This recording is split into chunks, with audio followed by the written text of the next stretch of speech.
My psychotic dorm mate threw out my insulin pumps because she does not like the way they smell. At the start of the fall semester, I moved into my dorm room, which is shared between me and this girl named Martha, who is the grossest pig of a human I've ever met. For starters, we have been living in this shared room since late August, and I have not seen her do laundry once. Her whole half of the room smells like the most intense body odor because, in addition to her refusing to do laundry, she also has a condition that causes her to sweat excessively, and I see her shower only once or twice a week. She takes up so much space with all her junk because she is a hoarder and keeps nearly everything. There are soda cans stacked alongside her wall, and the sink is constantly filled with her dishes. I tried to talk to the RA about this situation, but every time they stood heavy on the point that re-rooming was not permitted until the following semester, so I just have to suffer for now. The other day, I woke up and saw a roach crawling across the wall behind her bed as she was sleeping, so I threw my slipper at it in an effort to kill it, and she had the nerve to yell at me for waking her up by causing a scene. I was enraged. I'm not an overly clean person to the point of being OCD about everything, but Martha always blames my sensitivity to her mess on me being OCD, and it drives me insane. To make matters worse, earlier this month,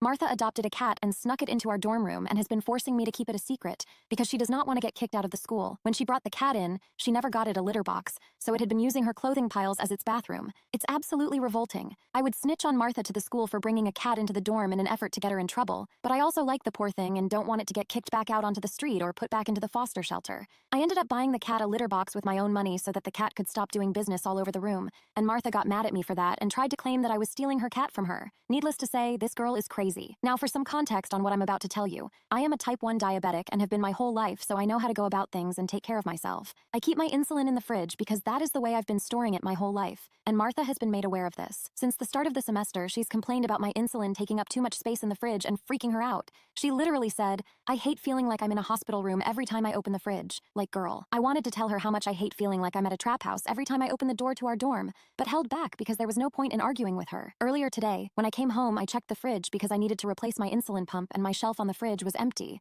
I immediately felt lightheaded and sick to my stomach because I need insulin to live, and this stressed me out to my core. I was shaking and calling Martha to ask her if she knew where my insulin was, and she straight up said she threw it out because she felt like it was making the fridge and her food smell like antiseptic. I was at a loss for words. I yelled at her and asked her how on earth she had the nerve to throw my lifeline in the trash when her whole side of the room constantly smells like cat piss and body odor, and she acted like she had no idea what I was talking about. I ran to the garbage and checked to see if I could grab the insulin out of the bin and still use it, but she completely shattered it to the point where it was leaking out onto the floor. This was my last straw with this girl. I couldn't even wait one more month until next semester to change roommates. So as soon as I called CVS and got my pumps replaced after explaining the situation to them, I called the head of the school and Animal Services as well to get matters settled. Animal Services said they would come for an inspection tomorrow, and I'm currently waiting for the residence director to come and see the squalor I've been forced to pay the school to live in.